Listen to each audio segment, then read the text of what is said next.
हाँ जी भाइयों, मैं आपको बता दूं, जब से भारतीय टीम ने पाकिस्तान की टीम से हैंडशेक नहीं किया है तब से पूरी की पूरी पाकिस्तान की टीम पगला चुकी हुई है। मतलब उनका जो हेड कोच है वो मोहसिन नकवी भाई, वो तो ट्वीट पे ट्वीट किए जा रहा है। वो मतलब मुहिम चला रहा है कि मैं इंडिया और पाकिस्तान का मैच बाइकआउट करूंगा। इंडिया बाइकआउट तो कर नहीं पाया, लेकिन मैं खुद इंडिया और पाकिस्तान का मैच अब नहीं होने दूंगा। भाई एक ट्वीट तो ऐसा कर दिया कि जिस पे लग रहा है भाई ये आक्रमण ही करेगा। तो क्या कहा हुआ है इस बंदे ने, आपको इस वीडियो में अच्छे तरीके से मैं आपको दिखाऊंगा और बताऊंगा। और क्या सच में इंडिया और पाकिस्तान का मैच अब नहीं होगा, ये भी आपको इस वीडियो में अच्छे तरीके से पता चलने वाला है।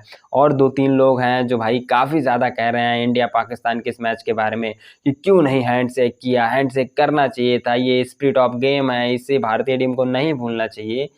तो मैं सारी चीज़ों का जवाब इस वीडियो में दिया हुआ हूँ, ठीक है। आपको इस वीडियो में बेहतरीन तरीके से पता चलेगा, लेकिन उससे पहले आप जो है अगर वीडियो को लाइक नहीं किए हैं तो लाइक कर दीजिए, साथ ही चैनल को कर लीजिए सब्सक्राइब। चलिए आगे बढ़ते हैं और आपको विस्तार से बताते हैं। देखिए, फर्स्ट ऑफ ऑल मैं आपको इसमें दिखाऊंगा ट्वीट मोहसिन नकवी का कि मोहसिन नकवी जी ने क्या कहा हुआ है। इनका मैं आपको आओ पहला ट्वीट दिखाता हूँ। इन्होंने 2 ट्वीट किया है। पहला ट्वीट आप लोग के जो है सामने ये रहा, ठीक है। ये कहते हैं पहले ट्वीट में, there is nothing more important to me than the honour and prestige of my country. मतलब इसका साफ साफ ये कह रहे हैं कि मेरे लिए अपने देश की इज्जत और प्रतिष्ठा से बढ़कर कुछ भी ज़रूरी नहीं है। ठीक है, मैं मानता हूँ तुम्हें ज़रूरी नहीं है तुम्हारे देश की इज्जत प्रतिष्ठा से बढ़ के। मैं तुमसे एक चीज़ यहाँ पे पूछना चाहता हूँ और कहना भी चाहता हूँ कि भाई तुम टेररिस्ट को फिर क्यों पालते हो? तुम टेररिस्ट को पालना बंद कर दो भाई। मैं क्या तुमसे हाथ मिलाऊंगा तो वो तो चलो एक अलग बात है भाई, तुमसे ट्रेड शुरू हो जाएगी, तुमसे बाकी और सारी चीज़ें लेन देन अच्छे तरीके से स्टार्ट हो जाएगी। तुम पहली बात तो टेररिस्ट को ख़त्म कर दो अपने नेशन से। और दूसरी बात, ये जो भाई साहब बार बार हमला करते हो, जम्मू कश्मीर हो गया, ये सारी चीज़ें रीजन्स को लेके, तो भाई ये सारी चीज़ें बंद कर दो हैं, तो हम भी तुम्हारे देश की इज्जत करेंगे।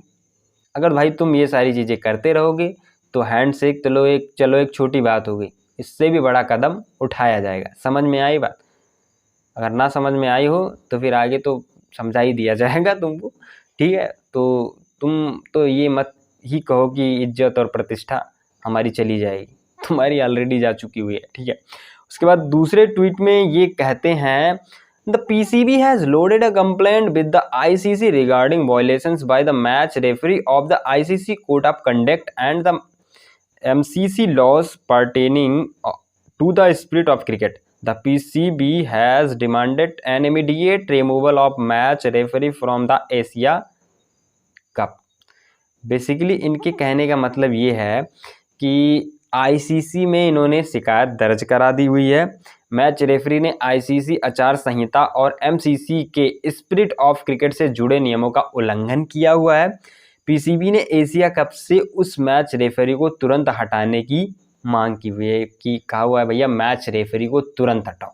दरअसल मामला क्या हुआ था मैं आपको बता दूं, जब भारतीय टीम ने हैंडशेक नहीं किया और पाकिस्तान की वहाँ पे काफ़ी ज़्यादा ह्यूमिलिएशन हुआ, काफ़ी ज़्यादा बेइज्जती हुई, तो ये जो मोहसिन नकवी वहाँ पे थे वो कहे कि भाई यार ये क्या है, ये क्या हरकत है टीम इंडिया कर रही है।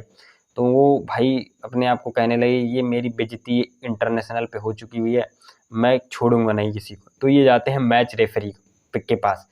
मैच रेफरी से कहते हैं कि आप इंडिया टीम से बोलो कि वो आके हैंड शेक करे, नहीं तो फिर मामला फिर आगे बढ़ जाएगा। तो मैच रेफरी जो रहते हैं वो कहते हैं देखिए मैं पहले भी जाके बोल चुका हुआ हूँ, अब उनकी अपनी मर्जी है। अब वो अपना मतलब अगर नहीं मिलाना चाह रहे हैं हाथ तो ज़बरदस्ती क्यों ही किसी से हाथ मिलाना, तुम भी ना मिलाओ, तुम भी जाओ अपना अपने उधर रहो, तुम क्यों इतना ज़्यादा एक्साइटेड हो रहे हो हाथ मिलाने के लिए। अब दूसरा वाला वो चाह ही नहीं रहा है कि भाई तुमसे मैं हाथ मिलाऊँ, तुम फालतू का बकैती यहाँ पे कर रहे हो और बवाल खड़ा कर रहे हो कि मैं जी हैंड शेक करना चाहता हूँ। तो वहाँ पे फिर जो है मोहसिन नकवी फिर वो कंप्लेन कर देते हैं आईसीसी से कि भाई ये जो मैच रेफरी भाई मेरी बात नहीं मान रहा है, मेरा कहना नहीं मान रहा है, इसको हटाओ। जब ये हटेगा तभी भाई साहब इंडिया और पाकिस्तान का आगे मैच हो पाएगा, नहीं तो भाई इंडिया और पाकिस्तान का जो मैच है वो आगे नहीं हो पाएगा, क्योंकि 22 तारीख को भारतीय टीम का और पाकिस्तान का टीम एक बार फिर से भिड़ेगा। तो ऐसे में मोहसिन नकवी ने कहा कि अगर मैच रेफरी को नहीं सस्पेंड किया गया, नहीं हटाया गया, तो मैं मैच नहीं खेलूँगा भारतीय टीम से। तो मैं ये चीज़ कहना चाहूँगा मोहसिन नकवी को, भाई तुमसे खेलना ही कौन चाह रहा? हमारी मजबूरी थी, इस वजह से तुमसे क्रिकेट खेले, नहीं तो भाई तुमसे क्रिकेट खेलना कौन चाह रहा? ना तुम्हारी टीम ढंग की, ना तुम्हारी भाई साहब बॉलिंग बैटिंग कुछ ढंग की नहीं, तुमसे खेलना कौन चाहता है? और वैसे भी हम लोग पहले ही बाइकआउट कर रहे थे, बट क्या है ना कि आगे हमारे लिए प्रॉब्लम आ जाती T20 वर्ल्ड कप में, ओडीआई वर्ल्ड कप में, इस वजह से हमने तुमसे खेला। नहीं तो भाई तुम लायक हो हमसे खेलने के, इतना सा भी लायक नहीं तुम खेलने की। समझ में आई बात? तो तुमसे खेलना तो नहीं चाह रही थी भारतीय टीम, बस मजबूरी थी, इस वजह से वो तुमसे खेल ली। और तुम बाइकआउट कर रहे हो, तो भारतीय टीम का ही फायदा है इसमें। भारतीय टीम तो चाह ही रही है कि भाई बाइकआउट कर दो तुम, हमें तुमसे मैच ना खेलना पड़े, मजा आ जाए फिर। मुझे लगता है ना ये केवल ऐसे बकैती छांट रहा है, जब टाइम आएगा ना ये खुद ही दौड़ के कहेगा कि चलो मेरे बच्चों जाओ खेलाओ पापा से, यही बोलेगा ये मोहसिन नकवी। क्या लगता है आप लोग को, ये मुकर जाएगा बाद में या फिर कुछ और हो सकता है? मुझे कमेंट सेक्शन में ज़रूर बताइए। बाकी thank you so much for watching, take care.